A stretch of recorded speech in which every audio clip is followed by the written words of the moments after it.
In this small video I show you a cosmetic repair of PVC boats. The PVC boats have a characteristic effect when it's cold.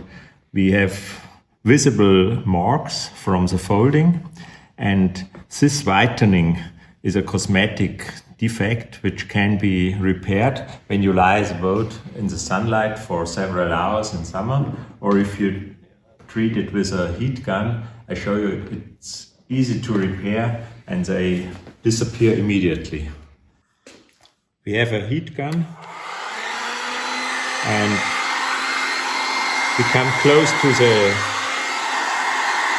whitening spots, and with heat you can make it disappear.